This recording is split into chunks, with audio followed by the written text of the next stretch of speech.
اسكندريه مخصوص عشان تشارك معانا البهجه بتاعتنا. تمام؟ هتقول لكم في دقيقه واحده عن الشغل الجميل اللي هي عاملاه.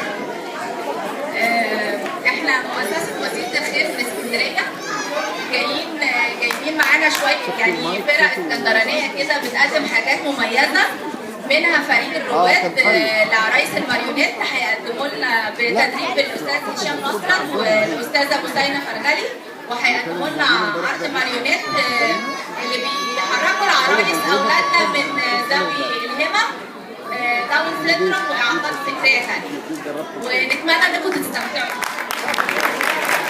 في طفل يا جماعه بندور عليه، بتكلم بجد، نهدى شويه. ممدوح ايهاب، في طفل كام سنه يا حبيبي؟ 6 سنين، احنا بندور عليه. لابس تركواز. اي حد يشوفه سلمني عليه ويجيبهولي. اوكي؟ في حد نتمم على بعض كده في ها؟ اوكي؟ رحمه جاهزه؟ لا خلاص.